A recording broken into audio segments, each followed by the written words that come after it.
Let's talk about Jedi Survivor, the good, the bad, and the great. We'll talk about the gameplay and graphics and glitches and all that, but I also want to completely nerd out on one of the aspects of the story and lore presented in this game. But don't worry, I'll warn you first. I will admit I'm a huge Star Wars fan, but I don't think that's a requirement for enjoying this game or this review. So let's start with the basics. This is the second title in the Star Wars Jedi series from Respawn and EA, and it feels in every way like the first game walked so this one could run. Traversal is more enjoyable, the worlds are intriguing, the combat feels more fluid, you get the idea. When I say traversal is more enjoyable, this is coming from a huge fan of the Uncharted series. In fact, I fell in love with the first few minutes of Jedi Fallen Order because I thought it was going to be a Nathan Drake in space adventure with a lot of climbing and clambering around. I was disappointed to find out that the rest of the game wasn't like that at all, but apparently Respawn felt the same way because this time around there's a lot, and I mean a lot, of climbing and clambering and hanging and wall running. Oh my god, there's so much wall running.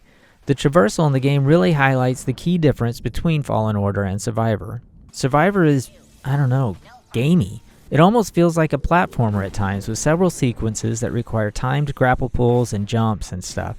And I'm not saying that as a bad thing. Of course, some of that could kind of pull you out of the immersion, like, why is this pterodactyl thing just floating here waiting on me? Or isn't it convenient that every time Cal reaches a dead end, there just happens to be a 30-foot wall curved at just the right angle to reach the one section of wall with exposed rebar? But you forgive it because it's fun. It's a lot of fun, and Respawn has sprinkled fun into this Space Wars game in every corner. There's fun in the combat, where new stances and moves give you an extra layer of choices to make. There's fun in dodging and parrying because it's rewarding and often necessary. The whole of it just looks awesome. There's fun in feeling like a badass Jedi, mowing through enemies with acrobatic jumps and flashy saber strikes. And the saber throw. Oh, I will never get tired of throwing my saber at someone. There's fun in riding a chocobo. I know they're called Nekus, but I played Final Fantasy VII for the first time this year, so I'm an expert on chocobos now, and that's a chocobo. There's fun in silly characters like Scuba, the fish guy, and Turgle. Oh man, Turgle is the best. Or when Bode sounds all thirsty for Cal. Would it like to see you scrapping ships on Braca in your younger days? Take a cold shower, Bode. There's fun in collecting seeds and growing a rooftop garden. Well, wait, no, scratch that. I don't understand why that's in the game at all, but hey, it's in there if you want a little Stardew Valley in your Star Wars. The fun is why it's easy to forgive some of the game's dark side. And yes, the game has considerable flaws, particularly on the technical side. It's well reported now that the game is all but unplayable on PC at launch for a lot of people, and I defer you to SkillUp's review with a link in the description if you want to know more about that.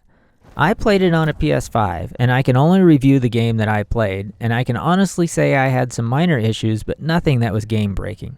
There were graphical tears, weird artifacts, and oddly enough performance mode didn't seem to do much to improve the performance. I stuck to quality mode at a steady 30 frames per second, and the game looked beautiful, but I'm really hoping a patch will get this game playing at a smooth 60 frames per second at some point down the road. Recent games like Redfall have been raked over the coals for launching with a 30 FPS max, so it's a bit unfair to let Survivor get a pass when clearly this game is massively undercooked in the optimization department.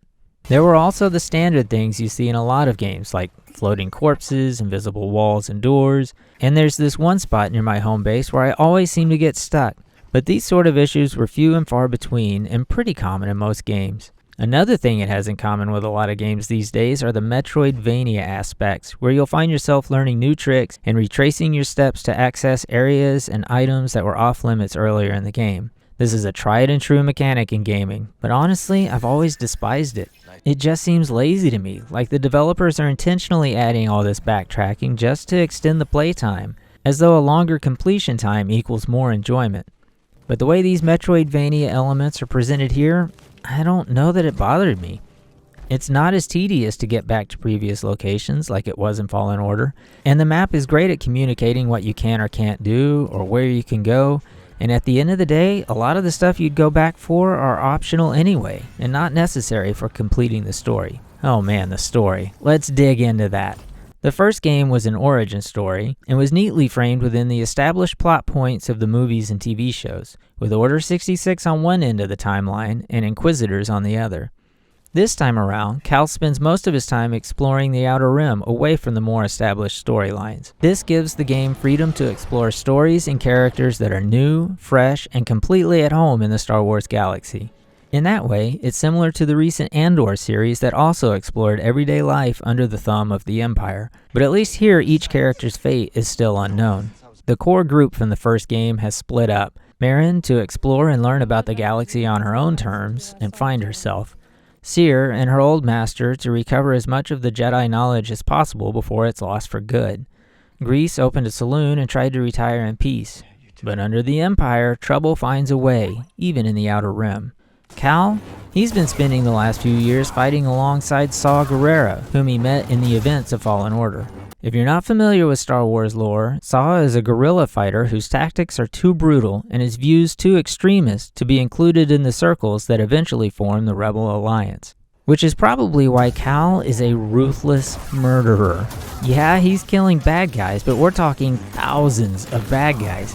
He even kills every animal that doesn't nuzzle him or offer him rides. The game almost addresses this by mentioning that the Empire calls him a terrorist, but never seriously tackles the implications of a Jedi, a keeper of peace and justice in the galaxy, going in and out of hiding to wreak havoc, destruction, and death on a monumental scale. That's one of the things I love so much about Ghost of Tsushima. The struggle of changing one's tactics in the face of overwhelming forces, even if it means going against tradition or sacred culture, is at the heart of Tsushima's story. I feel like there was a huge opportunity here to tackle a similar dilemma in the responsibility of being a Jedi. The game does touch on the decision between staying in the fight versus finding peace, but finding a place to hide and live a peaceful life is seen as selfish, just like Jyn Erso in Rogue One. It's not a problem if you don't look up. Staying in the fight, like Cal, is seen as a selfless act done for the good of everyone suffering under the Empire. But is it? Isn't Cal falling under the same false pretense that led to the fall of the Jedi Order in the first place? This is where I'm going to nerd out on Star Wars lore, so if you want to skip this part, go to 9 minute and 9 second mark. As Master Windu and the rest of the Jedi Council became more aggressive and militarized, they lost sight of the place the Jedi held in the galaxy, to maintain order and balance. And in their obsession with politics and warmongering, they were blind to the largest threat of all, an entire government, the structure of civilization across the galaxy, being infiltrated and overrun by the Sith. In the blink of an eye, the very tools the Jedi used to wage war were turned against them and very nearly wiped them out. Cal is a product of Order 66, his life completely and permanently shaped by that catastrophic event. Which is why it's interesting to me that we see him at the beginning of this story doing the same things, making the same mistakes, all in the guise of a Jedi doing the right thing, the so-called selfless thing. The Star Wars canon has conflicting information when it comes to aggression versus pacifism. Luke Skywalker himself almost makes the same mistake as the Jedi Order in its final days, but in his moment of victory over Vader, he realizes the error in his ways, that murder and violence cannot be cured by more murder and violence. It's a great message. Luke has learned about peace and balance, and in this moment, he learns about restraint and compassion. And then the Emperor nearly fries him to a crisp, and Luke is left begging his father to not be a pacifist and save his peaceful ass. Which Vader does, spurred on by the love in his heart for the son he never knew. So which is it? What the hell was Luke supposed to have learned from that whole ordeal?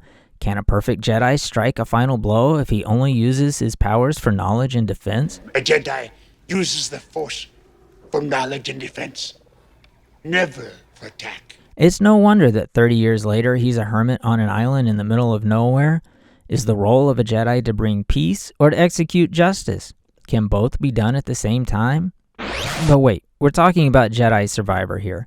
Cal Kestis is out here fighting the good fight, severing heads and limbs and kicking ass against both stormtroopers and repurposed separatist droids.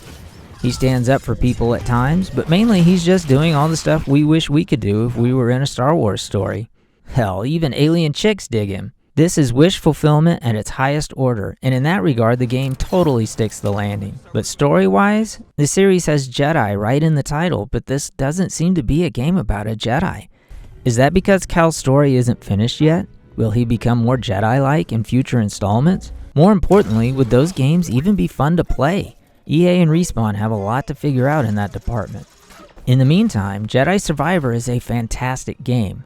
It's very nearly a Star Wars fan's ultimate gaming experience, but it's still a great space adventure game even if you don't know or care about Star Wars.